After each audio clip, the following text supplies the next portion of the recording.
जय श्री राम दोस्तों। आज हम अपने इस आगम ज्ञान चैनल के माध्यम से आप सभी को हार्दिक अभिनंदन करते हैं। और आज मैं आप लोगों के सामने जो वीडियो लेकर के आए हैं वह वीडियो है तंत्र मंत्र टोने टोटके में उपयोग होने वाली वस्तुओं और ध्यान देने योग्य बातें।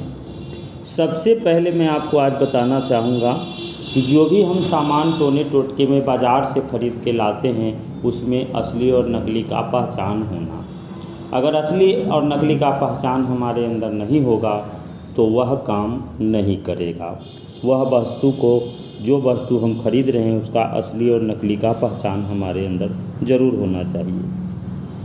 अब हम जितने भी बात आपको बताएंगे वह सब ज़रूरी है टोना और टोटका में समझने के लिए। तो मैं आपको पहले बता रहा हूँ वह ध्यान से सुनिए। यह वीडियो आपके लिए बहुत ही ज़रूरी है क्योंकि यह वीडियो जाने बगैर जो करता है वही अक्सर इसमें जो है फेल हो जाता है। बहते पानी में किसी वस्तु को बहाने का मतलब जो है वह प्रकृति नहर नदी से संबंधित है। ऐसा नहीं कि प्रदूषित नहर हो या नालियाँ हो उसमें जाकर के उसको बहा दिए। यदि यह संभव नहीं है तो इसका अल्टरनेट का उपयोग कीजिए, अपनाएं। ज़रूरी नहीं है कि आप वही काम करें। मिट्टी में दबाने का अर्थ होता है कि सवा हाथ मिट्टी के अंदर कोई भी चीज़, जैसे कि जो भी चीज़ आपको तंत्र मंत्र में ज़रूरी होगा उसको कम से कम सवा हाथ दबाना है और साफ़ सुथरे जगह वह मिट्टी साफ़ सुथरा और थोड़ा सुनसान जगह होना चाहिए। अब हो गया कि दाम्पत्य संतान के विषय में या प्रेम के विषय में महिला द्वारा जो संपन्न कराया जाता है टोटका वह अधिक प्रभावी होता है। आपसी सहमति हो अगर पति पत्नी में तो वह संतान के लिए जो टोटके करेंगे वो दोनों कर सकते हैं, पति और पत्नी दोनों कर सकते हैं। नज़र लगने के, कोंख बांधने के, ऊपरी हवा वगैरह जो उसका जो शिकार है, मानसिक वगैरह जो हो जाते हैं, आवेग आ जाता है, उद्वेग हो जाता है, आदि जो टोटके का प्रयोग है वह स्पर्श विधि के साथ करना चाहिए, ध्यान रखना चाहिए। दूध, घी, दही, बेसन, हल्दी आदि जो भी प्राकृतिक एवं शुद्ध अवस्था में लेना चाहिए। डेयरी के दूध इत्यादि जो दूध बाज़ार में, दही, घी, चूर्ण किया हुआ, हल्दी, धनिया, गोल मिर्च आदि, यह आप अगर उपयोग में टोने टोटके में लेते हो तो यह अन्यथा काम नहीं करेगा। यह ध्यान देने योग्य बात है। आपको मैं यह वीडियो इसलिए बनाया ताकि लोग जो मर्जी होते हैं वही कर देते हैं, इसलिए वह टोना टोटका कहते हैं हम तो किया हुआ नहीं, इसलिए हमें विशेष करके यह वीडियो बनाना पड़ा।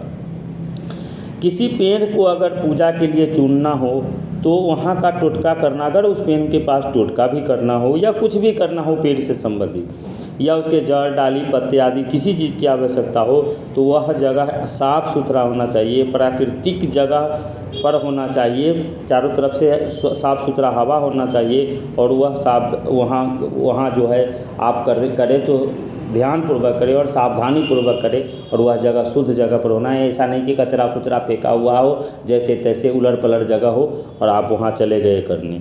ऐसी जगह पर करेंगे तो आपका काम नहीं होगा। अगर शमशान के जल का प्रयोग जो तांत्रिक में बहुत जगह लिया गया है, शमशान के जल का बहुत काम होता है, जो कि हम अभी बहुत सारे वीडियो बनाएंगे तो उसमें बताएंगे। तो अगर शमशान के जल से, तो वह जल किस जल को कहा जाता है यह समझ लेना बहुत ज़रूरी होगा। जिस जल से वहाँ मुर्दों को स्नान कराया जाता हो, यानी कि अगर नदी के किनारे है तो उस नदी के जल से अगर नहाया जाता हो तो शमशान घाट में जो अगर जल लाना है तो वो उसी नदी से भरेंगे। जिस शमशान घाट में नलके से नहवाया जाता हो तो नलके के जल भरेंगे। जैसा भी या तालाब के किनारे शमशान घाट हो तो तालाब के पानी से अगर यूज करता हो, मुर्दा का स्नान करता हो तो तालाब का पानी जो है उसमें यूज करेंगे। अगर ऐसा हम नहीं करते हैं, ऐसा अगर वहाँ नहीं व्यवस्था है, अगर ये काम से हमें कोई संकोच है तो आप खुले आसमान के नीचे कोई पात्र रख के बरसात के पानी या बर्फ़ जो गिरता है बरसात में, उस बर्फ़ के पानी को संचय करके हम उसका उपयोग कर सकते हैं। या जो यह जल जो हम उपयुक्त करेंगे उस पानी को जो है हम पूर्णिमा की रात में सारा रात खुले सफ़ेद आसमान के नीचे रख करके और कपड़े से सफ़ेद से ढक करके और तब जो है हम इसका प्रयोग कर सकते हैं। वस्त्र जो अगर जहाँ पर दिया गया है कि वस्त्र, तो वह सूती वस्त्र है जो कपास से बनता है। उसकी रंग जो है वो प्रकृति जैसा वो सूती होगा, जैसा वो कपास होगा, उसी तरह का रहना चाहिए। ऐसा नहीं कि वो रंगा जाना चाहिए और किसी भी वस्त्र पहन लिया तो भी आपको परेशानी होगा।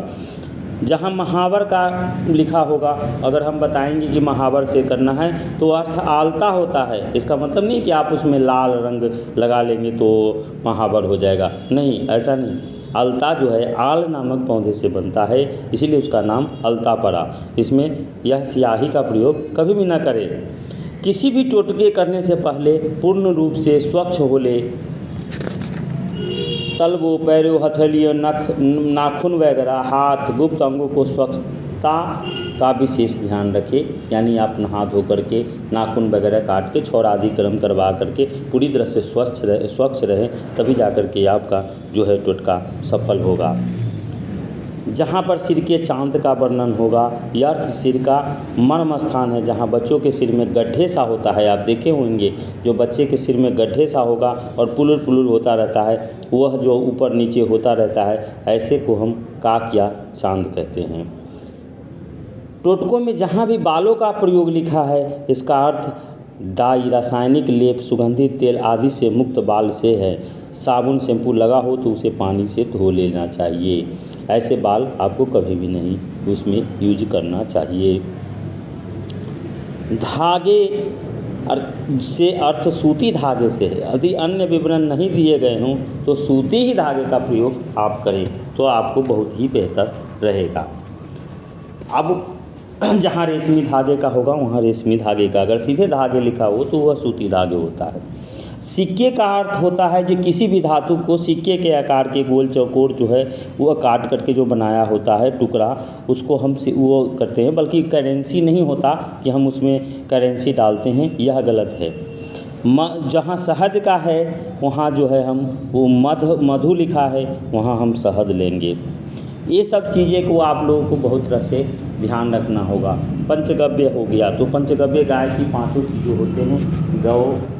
गाय की मूत्र, दही, दूध, घी, गोबर, यह पांचों चीज़ मिला करके जो है पंचगव्य बनता है। यह जानकारी के लिए बहुत बहुत धन्यवाद। जय हिंद।